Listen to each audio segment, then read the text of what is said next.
Hello everybody and welcome back to another video at Fifield Junction. Yeah, it's another review and I know I'm gonna hear there's gonna be so many moans now probably, or people sighing, whatever. Yes, I know it's another Class 66. I know I've done quite a few Bachmann Class 66s already, but it's been a while since we've looked at Bachmann Loco. I think it's been a month or two now since we've looked at a Bachmann Loco.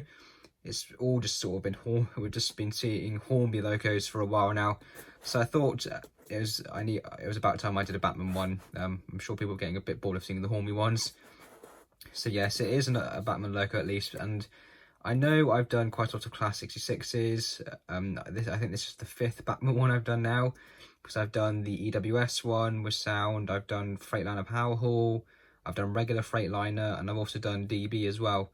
So I know I've done quite a lot of them, but yes, I know it's the same model technically in terms of the mechanism and detail, but obviously it's a different livery that we've got today, and I find that's the most important thing really about doing the same locos quite a few times.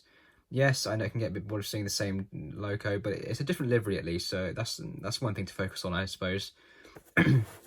And now, before we get into the review quickly, I will just say apologies if I have to keep pausing the video, or if there's quite a lot of edits within the video. So unfortunately, I can't stop coughing at the moment.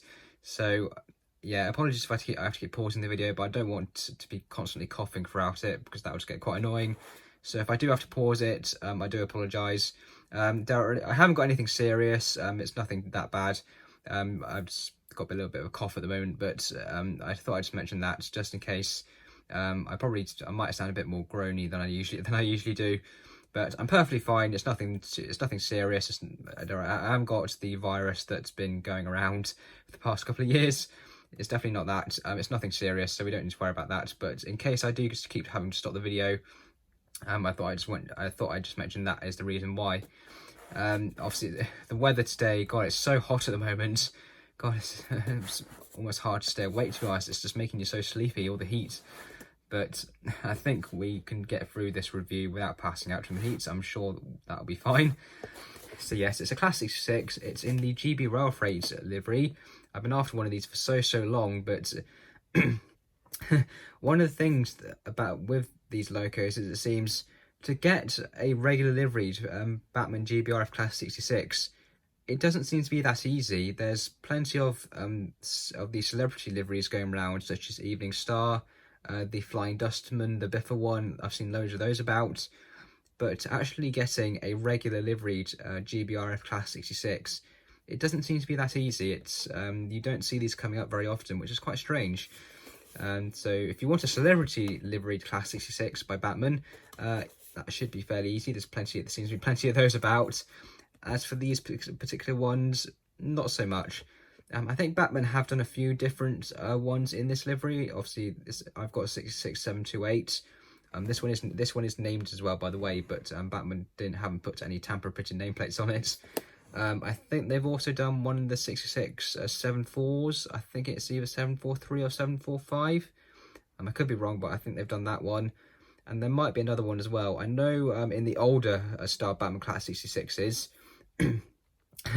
I know they've done 66, 701, 702 with the first group branding in the old style GBRF livery. I know they've done those as well. But yeah, this particular livery, it's not the easiest to get hold of, the regular livery. But if you do manage to get one, it shouldn't be insanely hard, but they're not the most common thing in the world, it seems, at the moment. Again, why that is, I don't know, but that seems to be the way it is at the moment. So if you look at the end of the box, we can see this one, it's 32-980A, Class 66, 66728. It's named the Institution of Railway Operators. That's quite a nice name. It's GBRF, and it's weathered as well. Yeah, this particular version is weathered. You might be able to see that there. There's some weathering on the underframe, which is quite nice. Sorry, I keep clearing my throat, but I just have to keep doing it. 21 pin DCC ready, so making it DCC is very nice and easy. And I have chipped her already as well. Even though I haven't had the loco incredibly long, I've probably only had it a couple of weeks or so. I have, well, I haven't actually ran her, saying that, yes, I have ran her in. I ran her in and chipped her as well. Standard 21 pin Bachmann decoder has gone into this loco. but she hasn't had an awful lot of running time yet. I think I bought it brand new. I don't think it had been ran before. If it had been ran, it hadn't been ran much, so it's practically like new, this one, which is very, very nice. But yeah, DCC fitting, very easy, 21 pin socket, nice and easy, blank and chip out, 21 pin decoder of your choice in, nice and easy to do. So yeah, overall, in terms of DCC fitting, nice and easy. So the Bachmann Classic 6, obviously I'm sure most of us are used to this model by now. Not too bad. The packaging is very, very nice. Obviously it's the standard Bachmann packaging that we're all used to seeing. There's information on the real things there if you want to see them. Obviously it talks about the operators, the real things, how many were built, and so on and so forth. So if you want to read that, feel free to. But apart from that, there's nothing else that interesting on the box. So if we just take this sleeve off, and then we can take out the block of ice. There we go. If I just put that to one side, we'll have a very, very quick look at the paperwork. Because yes, I know it's boring, but it can be helpful. So yeah, the typical stuff there, talking about obviously the mechanism, any spare parts, should you need to replace any, which you shouldn't really need to do. But when you have a fleet as big as mine, from time to time you do have to replace some parts, or or do some sort of major work eventually. And then I think on the back, yeah, it's just the other usual stuff. Talks about body removal, DCC fitting, sound decoder fitting, control on DCC, stuff like that. And then the other bits, that's just the I think the warranty and stuff like that. So yeah, we don't need to worry about that. But very important, I do recommend you look through the paperwork if you're not familiar with these logos. So yeah, if we just take off this sleeve there, we can now access the details. So we've got a nice detail bag there. We've got a spare coupler, a couple of air dams, which I need to start fitting these, to be honest. I don't think I fitted any of these air dams to any of my Class 66s. But just so you are aware, fitting these air dams, it's not as easy, and it doesn't go, and it's not, well, it's basically not as good as what you think it is. Because basically the way these air dams work is you fit them to the underside of the body, but you also have to file down the NEM pocket, because that NEM pocket actually catches with on these air dams when the loco is running, and that then causes derailment, and that can lead to an even worse derailment, and so on and so forth. So yeah, if you do decide to fit these air dams, either on both ends or just one end, you definitely have to modify one of the NEM pockets, and it basically won't really be usable anymore. So yeah, bit of a design error there. It's very well known, I'm pretty sure. So yeah, if you do want to fit those air dams, just be wary of that. There's also a spare coupling there, and there's already a coupling fitted to one end of the loco, which is nice. Then there's also some other typical sort of vacuum pipes in there, and some other, it looks like some handrails as well, I think. I'm not too sure what those are actually, but some detail there, which is nice. Then we've also got in this bag here, these are the etched nameplates. You can just about see there, it says Institution of Railway Engineers. Where the nameplates actually go on this particular loco, I don't know. I haven't actually checked that yet. I believe they go above the number, but I could be wrong. But I'm pretty sure they go above the number on this one. I'm pretty sure in photos that I've seen of this loco, they do go just there above the number. So eventually I will have to fit those. If it had tamper printed ones, I wouldn't prioritise doing it. But since Bachmann haven't put the nameplates on this one, the Evening Star 66 as well, I know that's a similar problem. You're going to have to fit these really if you actually want to have the nameplates on there. Why they haven't fitted the tamper printed ones, I don't know. It's a bit silly in my opinion. I think they should have done that, but I suppose maybe if you wanted to, you could run this without nameplates before it got named or something. I'm not too sure, but yeah, I think they should have added the tamper printed nameplates at least. But anyway, if we just lift this up, we can then grab the loco out of the jaws of plastic. There we go. Then we can lock that down. There we go, and put it to one side. There we go. And here is the loco itself. And wow, she is amazing. Obviously, we're all familiar with the Bachmann Classic 6. I'm sure almost everyone watching has got to have at least one of these, if they do modern image, that is. But the Bachmann Classic 66, obviously, it's an iconic model, really. Obviously, it's not the best Classic 66 in the world in terms of detail. Obviously the Hatton's one is better, but in terms of quality and features, I always recommend going for Bachmann Class 66s. If you want one that's got a good detail, a good mechanism, and is good quality, I definitely recommend going for these. The Hornby ones, yes, they have they usually are very good quality and they run pretty well, but they have traction tyres. There's not a lot of detail. They haven't got any lights, and they're a bit overpriced now for what they are. As for the Hatton's ones, yes, they are, well, when they were first released, the second-hand market for them now is ridiculous. But in terms of price when they were first released, they were very good value for money in terms of the detail that you got. The mechanism was very, very good. The sound, factory sound versions are amazing. I'm familiar with that because I do have a sound version. But unfortunately, when they arrived, they had lots of quality issues, some of them very major. So yeah, in terms of, I recommend if you want a Class 66, go for a Bachmann one. Even if you, even the old versions are very, very good. I haven't had the best luck with the old 8-pin versions. I found they cut out quite a lot, but they are still excellent value for money, and the prices you can get them for these days is amazing. The second-hand market for the Bachmann Class 66 is very, very good. Plenty of options out there. Very, very good prices most of the time. So overall, you can't really go wrong with these. You really can't. Obviously, the detail is very, very good. Obviously, I've done loads of reviews on these models now, so we might as well go through the usual stuff. So sprung buffers, yeah, sprung buffers. That's one tick. Do we have working lights? Well, yes, we do. I've already tested the loco and ran it. The lights work fine. They look very, very good. We've got a driver in one end as well, which is good, and that's typical Bachmann locos, as I'm sure you're used to. And then there shouldn't be one in the other end, which there isn't. We've got the separately fitted steps as well. Now, this is something you don't get on all of the Class 66s. Some 66s have a separate door that goes into the engine room area here, and you have a step going up to it here. I think it's just the GBRF ones that have this. I could be wrong. I think the Freightliner pink 66, 66587, I think that might have it, but I could be wrong. But there are basically some versions of the Class 66 that have this step and this ladder here. Some of them do, some of them don't. This one has. I think this might be the only one I have that has this, actually. I'm not sure why some of them have and some of them don't. It could be just to do with how they are on the inside. I'm not too sure. But some of these have this door, some of them don't. The bogie detail is not too bad. The weathering makes it look very, very good, actually. That step's a little bit wonky. Actually, that's a slight quality problem, but I think it straightens out a bit, actually. There we go. Just a little bit wonky. Might just be a bit loose, but that's not too bad, really. No complaints there. The livery application. That's the main thing about this particular model, because so we're used to the detail and the lights and everything on the Class 66, but it's the livery on this particular model that we're interested in.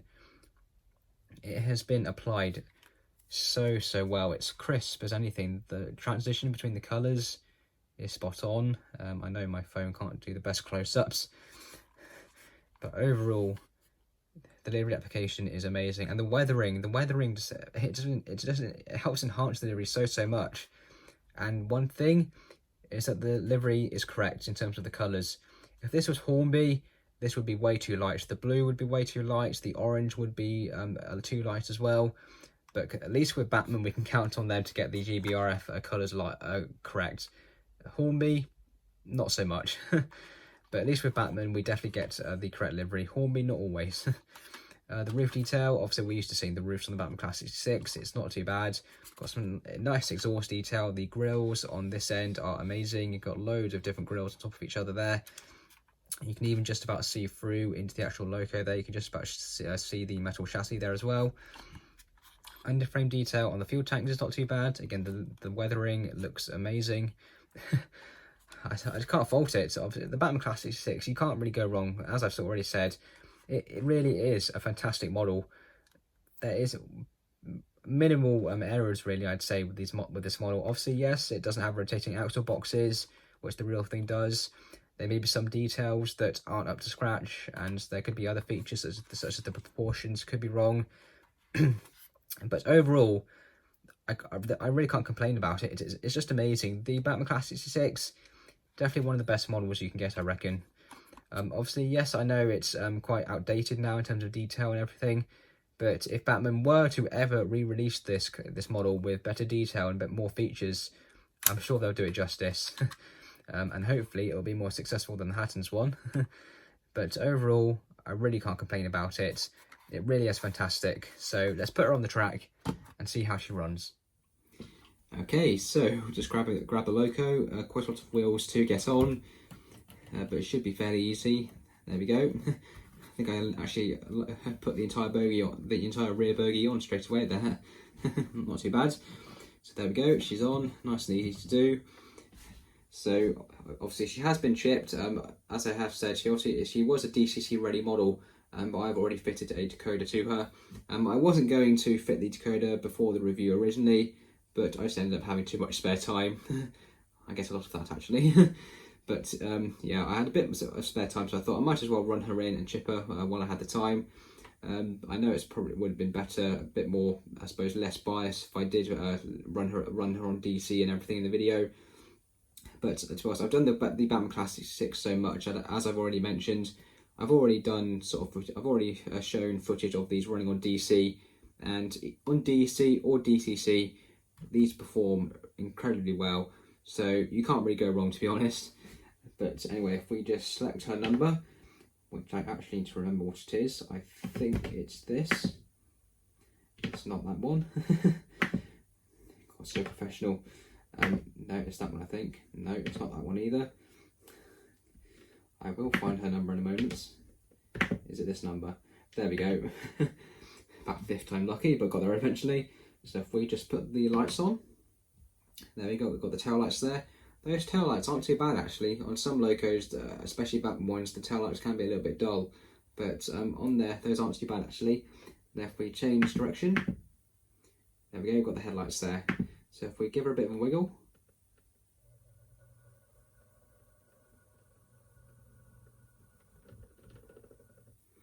oh my god, just another loco.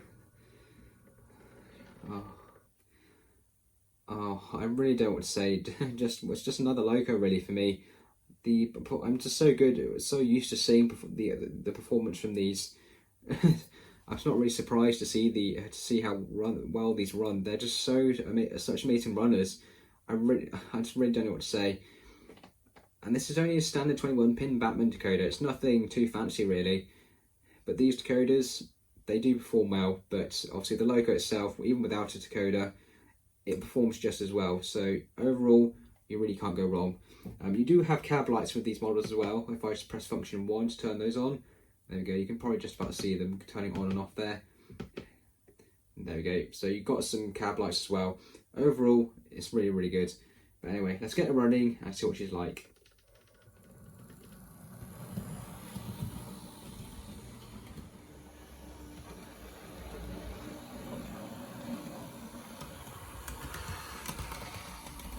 Well, I think you'll agree, these locos are amazing performers. It's just so smooth. There's barely any noise coming from her.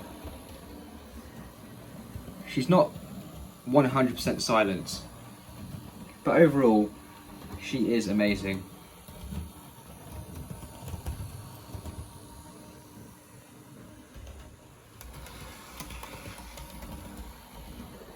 I know people are probably getting a bit tired of seeing the Bachmann Classic 6 on the channel, but I promise this will be the last one for a while.